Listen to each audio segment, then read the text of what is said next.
तो हाँ भाई जनता, कैसे हो सारे? आई होप सब बढ़िया चल रहा होगा। और आज जो है डे 5 में हम आपके लिए लेकर आ गए हैं बैलेंसिंग ऑफ फोर्स अश्वमेध सीरीज के अंतर्गत। और बैलेंसिंग ऑफ फोर्स में वेरी बिगिनिंग से, बिल्कुल स्टार्टिंग से मैं तुम्हें समझाने वाला हूं कि किस तरह से किसी भी बैलेंसिंग ऑफ फोर्स के सवाल को, जहां पे फोर्सेस बैलेंस करने तो डिफरेंट डिफरेंट, मतलब ये वो सवाल होते हैं जो आपको पूरी फिजिक्स में हेल्प करते हैं, चाहे वो आपका एनएलएम हो, चाहे फ्रिक्शन हो। इनफैक्ट 12th के इलेक्ट्रोस्टैटिक से लगा के मैग्नेटिज्म तक अगर आपको बैलेंसिंग ऑफ फोर्स आता है ना, तो मतलब मैक्सिमम सवाल जो है ना बन जाते हैं, बढ़िया से सवाल बनते हैं। और इसमें करना क्या होता है, मतलब बहुत छोटी छोटी चीजों का ध्यान रखना होता है। एक बार आपने अगर बैलेंसिंग ऑफ फोर्स सीख लिया भाई, शॉर्टेड है, आधी चीजें शॉर्टेड हो जाती हैं। स्टार्टिंग करेंगे फ्रॉम द वेरी बिगिनिंग। हम एक बात जानते हैं कि न्यूटन भाई साहब ने जो अपना सेकंड लॉ दिया था, उसमें सिंपल बोला था कि अगर एक कांस्टेंट मास पार्टिकल है, कोई मास ऑब्जेक्ट है, और वो ए एक्सीलरेशन से चल रहा है, तो हम बोल सकते हैं कि यार उस पे लगने वाला जो फोर्स है F, that is denoted by F is equals to ma। Simple सी बात होती है, ये हमारा टोटल फोर्स इक्वेशन होता है जो अपन क्लास 9th, इनफैक्ट अब तो और छोटी छोटी क्लासेस से हम सीखते हुए चलाते हैं। F is equals to ma basic Newton का सेकंड लॉ होता है। यही गवर्निंग इक्वेशन होती है, किसी भी जगह पे कहीं पर भी हम बात कर ले, इस इक्वेशन के बगैर काम नहीं चलता। क्या मेरी बात क्लियर? अरे सोनू, इसका मतलब क्या, हमारे पास सिंपल एक मास पार्टिकल है, एक मास ऑब्जेक्ट है m मास का, उस पर अगर सपोज इसका एक्सीलरेशन ये है, तो वी कैन सिंपली से कि हम इस पे जो फोर्स लगा रहे होंगे, इस पे जो हम फोर्स लगा रहे होंगे वो क्या होगा, F is equals to ma, है ना। ये चीज अपन जानते हैं। अब करना क्या होता है, इसमें सबसे बड़ी चीज जो होती है उसको बोलते हैं फ्री बॉडी डायग्राम बनाना किसी भी ऑब्जेक्ट का। बच्चे को वो चीज टफ लगती है, बट वास्तविकता में मैं कभी भी इस चीज को स्पेसिफिकली बोल के नहीं कराता हूं कि हम फ्री बॉडी डायग्राम बना रहे हैं।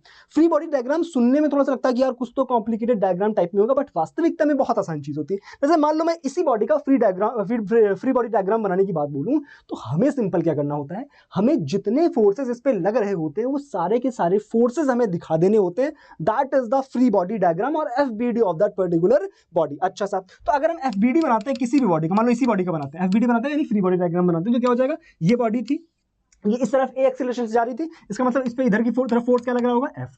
अच्छा, अब धरती माता तो हर ऑब्जेक्ट को खींचेंगी, अगर उस पे कोई भी मास है, अगर उसका कोई भी मास है, धरती माता सबको नीचे खींचती है। ग्रेविटेशनल फोर्स है विच इज mg।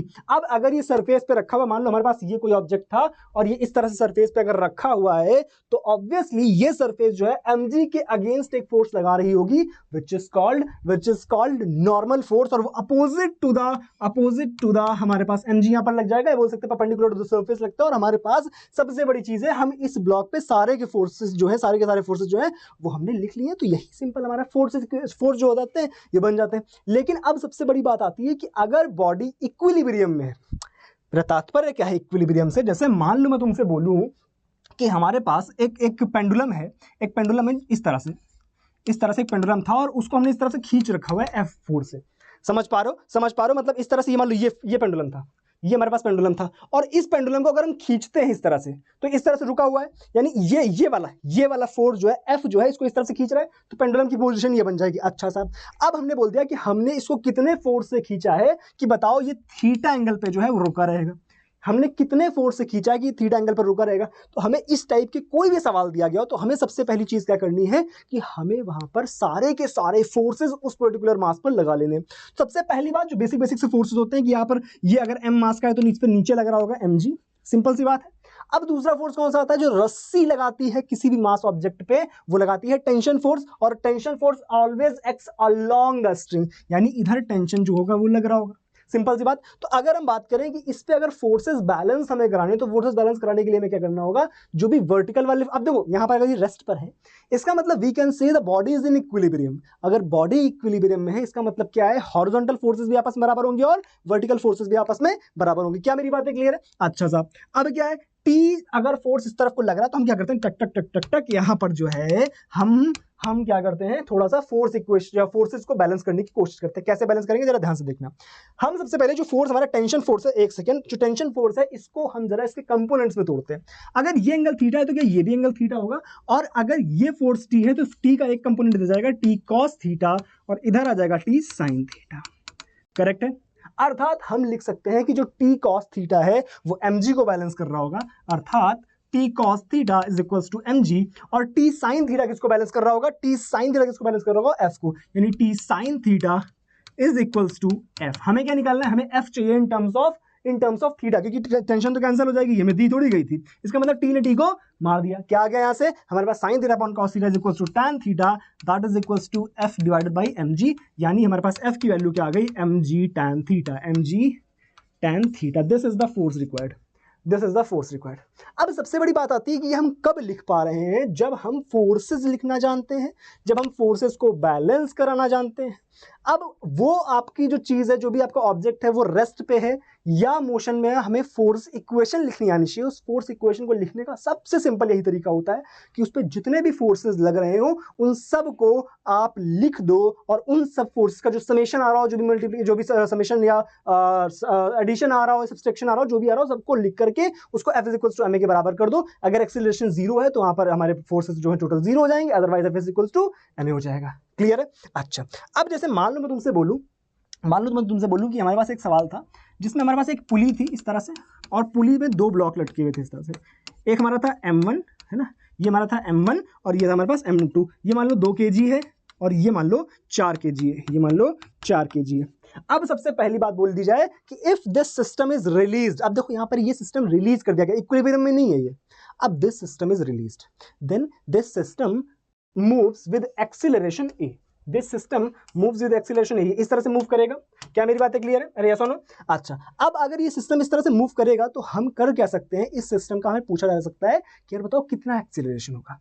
तो सबसे पहली बात कि जितने भी हमें ब्लॉक्स दिए गए, अब यहाँ पे 2 ब्लॉक्स हैं तो हमें दोनों का FBD बनाना पड़ेगा। यानी ये जो ब्लॉक था इस वाले M1 ब्लॉक पे ये सॉरी M2 ब्लॉक पे नीचे लग रहा है M2G, यानी 4 इंटू जी मतलब 10 यानी 40, तो नीचे लग रहा है 40, और ऊपर क्या लग रहा है, ऊपर क्या लग रहा है, टेंशन, यानी ऊपर यहाँ पर टेंशन लग रही है, टक टक टक टक टक, यहाँ भी टेंशन लग रही होगी T। करेक्ट है? अर्थात इसके ऊपर क्या लग रही है, टेंशन लग रही है। अब दूसरी चीज, ये किधर जा रहा है, ये नीचे जा रहा है, यानी A एक्सीलरेशन से ये नीचे जा रहा है। सिंपल। अब हमें लिखना है इस पे नेट फोर्स इक्वेशन। तो फोर्स इक्वेशन लिखने के लिए हमें एक बात पता है कि हम जानते हैं टोटल फोर्स जो होगा वो ma के बराबर होगा। अब अगर ये रेस्ट पे होता तो ma को हम 0 कर देते, अदरवाइज हम यहाँ पर a की वैल्यू जो भी है वो निकालना है। ठीक है?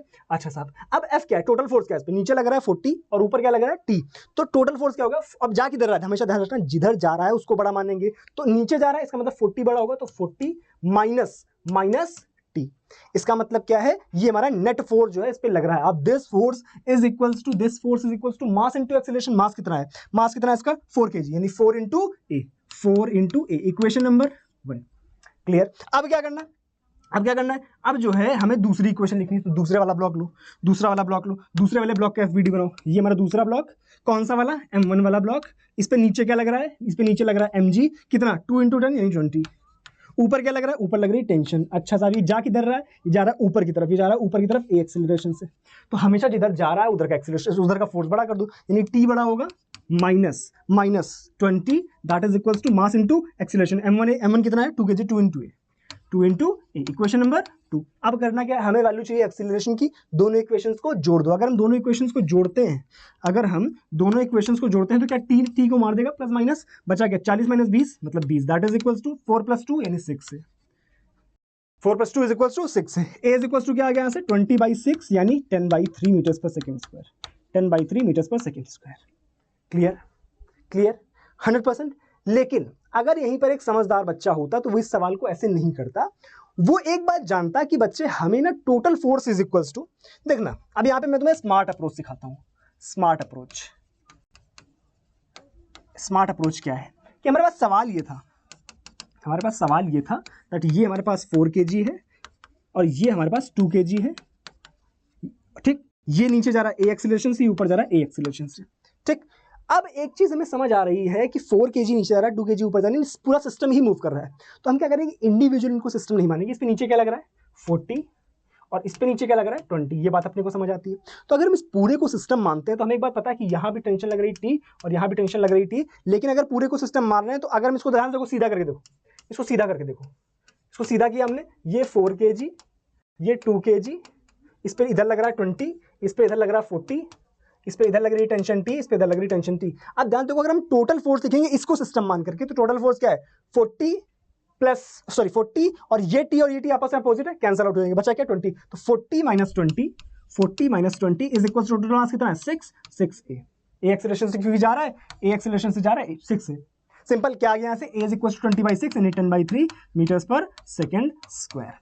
अब ये होती है स्मार्ट अप्रोच। हमें क्या करना है, हमें जो चीज पूछी गई, अब हमें यहाँ पर अगर टेंशन पूछी गई होती तो हम वहां पर उस प्रोसेस से जा सकते थे, बट वास्तविकता में हमें यहाँ पर कोई भी टेंशन की वैल्यू नहीं पूछी गई है, अर्थात हम डायरेक्टली उस अप्रोच को ना फॉलो करके इस अप्रोच से डायरेक्टली क्वेश्चंस को कर सकते हैं। और प्रीवियस ईयर में, विगत वर्षों में ऐसे अनंत सवाल पूछे गए हैं जहां पर आप इस अप्रोच से जाकर के इजीली 2 सेकंड में आप बिना पेन चलाए आप उस क्वेश्चन को बहुत इजीली कर सकते हो। अभी मैं आपको दिखाने वाला हूं कि हाँ ऐसे क्वेश्चंस आते हैं। क्लियर यहां तक? अरे 100% पक्का। चलो शाबाश।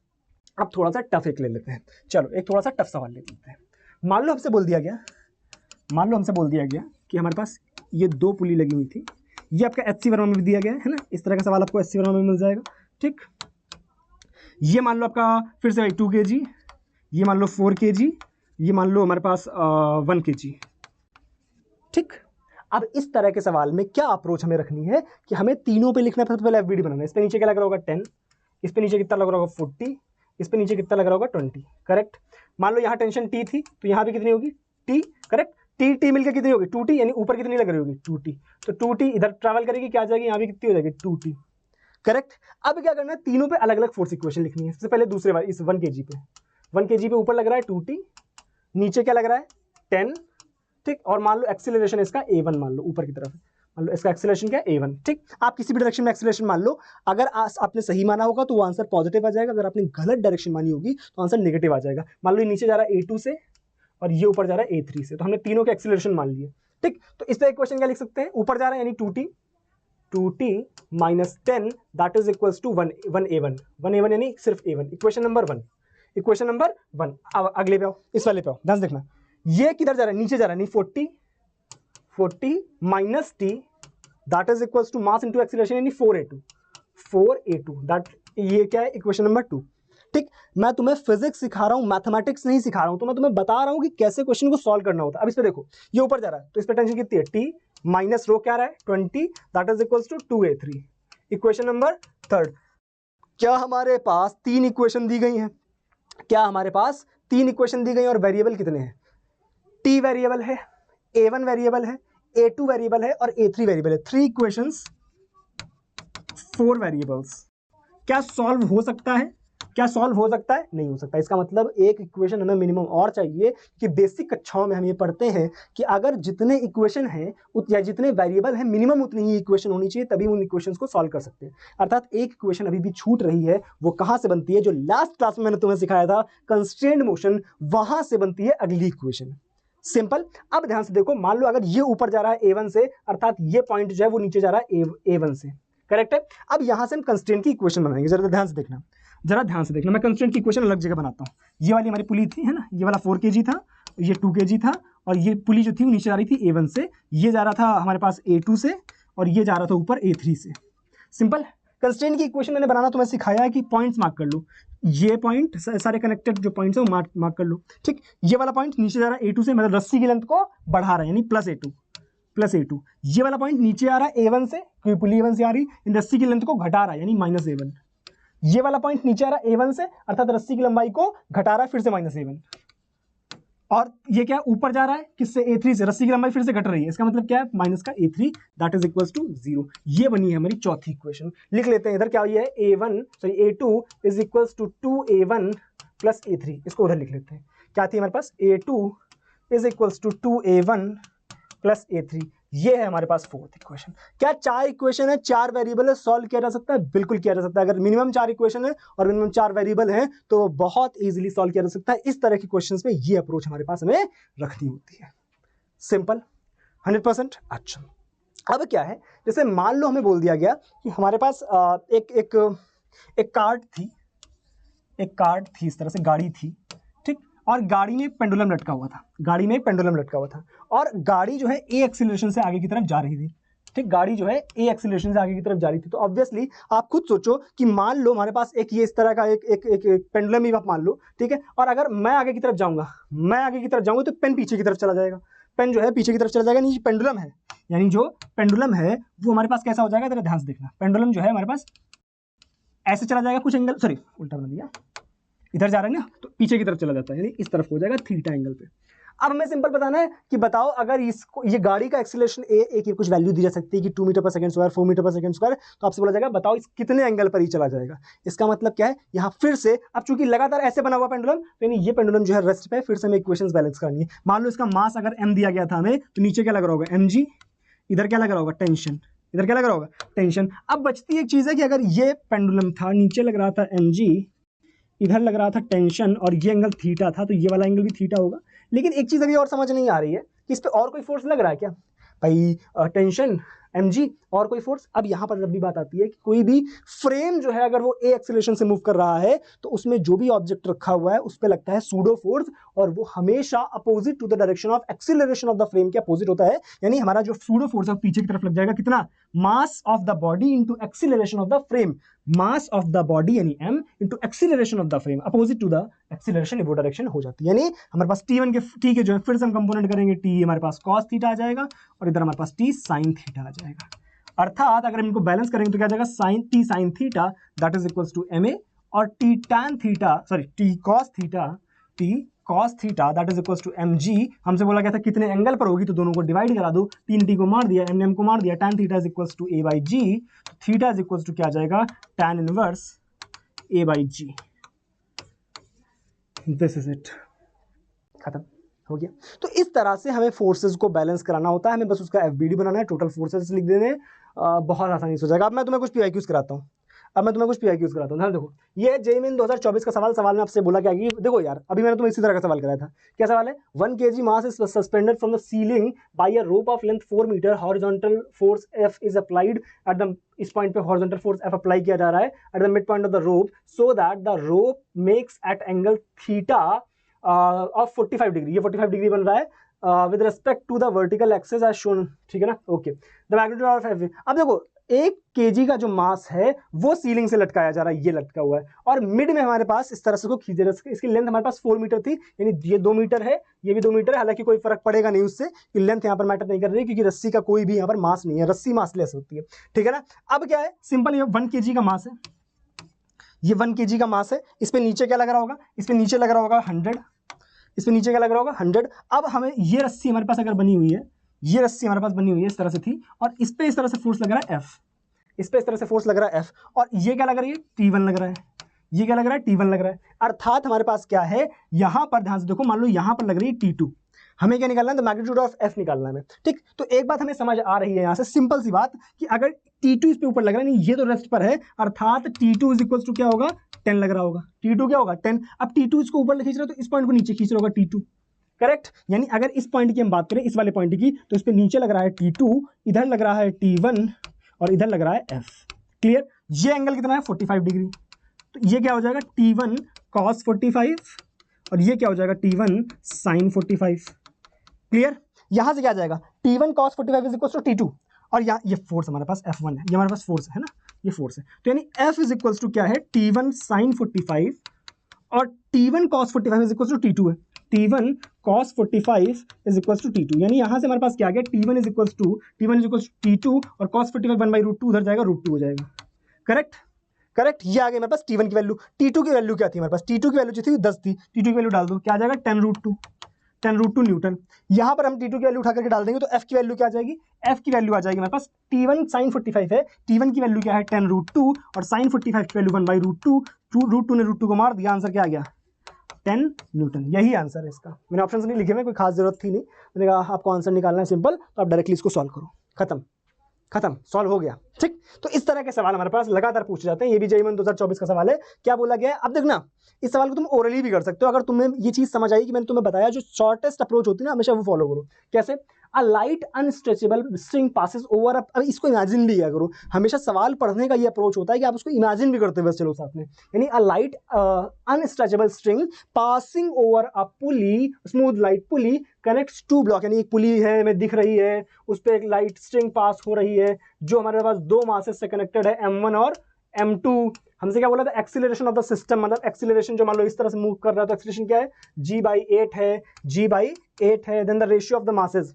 अब यहाँ फिर से देखो, जैसे मैंने तुम्हें स्मार्टेस्ट अप्रोच बताई थी कि आपको क्या करना है, टेंशन वेंशन नहीं दिखानी, आपको क्या, देखो मान लो ये M2 जा रहा है इधर से, तो इस पे लग रहा होगा M2G, इस पे क्या लग रहा होगा M1G, तो टोटल फोर्स क्या हो गया, M2G - M1G, तो M2G minus m1g that is equals to total mass into acceleration. Total mass क्या है, m1 प्लस m2 इंटू जी कितना है, जी हमारे पास, sorry mass into acceleration, acceleration कितना है g/8, जी ने जी को मार दिया, क्या आ गया m1 minus m2 that is equals to m1 plus m2 divided by 8। क्या इसको सॉल्व किया जा सकता है, इसको बहुत इजीली सॉल्व किया जा सकता है और यहाँ से जो भी आंसर आ रहा हो आप मार्क कर सकते हो। सॉल्व यहाँ पर केवल गणित बची हुई है, आप इसको बस क्रॉस मल्टीप्लाई करा लेना, ठीक है। क्या आ जाएगा 8m1 minus 8m2 that is equals to m1 plus m2। चलो सॉल्व कर देते हैं, ये इधर आएगा 7m1, वो उधर जाएगा, हो जाएगा 9m2। हमें क्या निकालना है, m2 बाई m1, तो m2 by m1 is equals to 7/9, कुछ उल्टा हो गया शायद, 7/9, m2 by m1 is equals to 7/9। I think मैंने कैलकुलेशन में कुछ तो आगे पीछे कर दिया, बाकी 7/9 9/7। आप इसको एक बार करेक्शन कर लेना, मैं देख लेता हूँ कुछ भी अगर गड़बड़ किया है। आप यहाँ पर m1 माइनस m2 कर दो, यहाँ पर m1 माइनस m2 कर दो, आंसर क्या आ जाएगा 7/9 9/7, क्योंकि हमें पता नहीं ना मूव किधर कर रहा है, हमें एक्जैक्टली पता नहीं किधर मूव कर रहा है, बट 7/9 या 9/7 ही पॉसिबल आंसर थे, तो हमारे पास ये आंसर हमारा करेक्ट है। क्लियर आता है, बस इसी तरह के सवाल आते हैं। देखो अगला सवाल भी जेईई 2024 का क्या बोल रहा है, a body of weight 200 newton is suspended from a tree of branch, मान लो ये है, ठीक है, थ्रू अ चेन, एक चेन इसमें लटकी हुई है, इसका मास हमारे पास 10 kg है, बॉडी का वेट कितना है 200 न्यूटन है, branch pulls the chain by a force. अब देखो यार, अगर ये ऐसे लटका हुआ है, इसका मतलब क्या है, नीचे कितना फोर्स लग रहा होगा, ये 200 न्यूटन इस पे ऑलरेडी लग रहा है, प्लस चेन का मास कितना 10 kg, यानी टोटल फोर्स कितना हो गया 100। तो ऊपर क्या लग रहा होगा, जो इसको खींच रहा है फोर्स, यानी हमारे पास ऊपर वाला फोर्स बराबर नीचे वाला फोर्स, तो एफ कितना आ जाएगा 200 प्लस 100 यानी 300 न्यूटन। 300 न्यूटन, कौन सा ऑप्शन करेक्ट है, 300 न्यूटन, ए ऑप्शन करेक्ट, खत्म हो गया, सवाल हो गया। ऐसे ही सवाल आते हैं, ठीक। अगला सवाल क्या बोला जा रहा है, consider a block and trolley as shown in the figure, if the coefficient of kinetic friction between the trolley and the surface is this, the acceleration of the system is, हमें एक्सीलरेशन निकालना है। अब यहाँ पर क्या दिया है, coefficient of friction between trolley and surface, यहाँ पे फ्रिक्शन कितना है 0.04, म्यू की वैल्यू कितनी है 0.04, ठीक। तो नीचे क्या लग रहा होगा 200, मैक्सिमम फ्रिक्शन कितना रख सकता है म्यू एम जी, तो mu N basically mu N, तो यहाँ पर एन कितना है 200, तो हमारे पास मैक्सिमम फ्रिक्शन कितना जाएगा, F is equals to mu into N, यानी 0.04 इंटू 200, यानी यह पॉइंट हटाया, 2 0 बढ़ाया, 2 0 ने 2 0 को मार दिया, 8 न्यूटन, यानी पीछे कितना लग रहा होगा 8 न्यूटन। अब जरा ध्यान देखना, हमें क्या पूछा गया है, हमें बोला गया था एक्सीलरेशन ऑफ द सिस्टम। फिर से यहाँ पर टेंशन मत दिखाओ, हालांकि लग रही होगी आप इक्वेशन यहाँ पर लिखोगे, एक इक्वेशन यहाँ पर लिखोगे, बट टेंशन तो कैंसिल आउट हो जाएंगी। नीचे इधर टोटल फोर्स कितना है 60 इधर लग रहा है, लो कितना रहा है 8 newton, that is equal to total mass कितना है 20 और 6 26 into mass total into acceleration में निकालना है, कितना बचा ये हमारे पास, ये बचा 52, that is equal to 26 a, यानी a की वैल्यू कितनी आ गई 52/26 यानी 2 मीटर्स पर सेकेंड स्क्वायर। यही आंसर है, खत्म, डन। तो आई थिंक ये बात क्लियर हो गई कि हमें फोर्सेस बैलेंस किस तरह से कराने होते हैं, क्या अप्रोच होती है। अगर बात समझ आ गई है तो वीडियो को लाइक कर देना, और अगर कोई कंफ्यूजन हो तो अभी के अभी जाकर के जो क्लास है उसमें कमेंट सेक्शन में आप जाकर के अपना कमेंट जो है वो दर्ज करा सकते हो, और चैनल पे अगर पहली बार आए हो सब्सक्राइब कर देना, और नोटिफिकेशन जो है बेल है वो जरूर दबा देना, क्योंकि अश्वमेध सीरीज की रोज आपको वीडियो 2 बजे मिल जाएगी दोपहर के, और आप जो है बेझिझक जो भी समस्या हो वो कमेंट सेक्शन में दिखा देना। चलो मिलते हैं नेक्स्ट सेशन में, तब तक के लिए thank you so much, bye bye.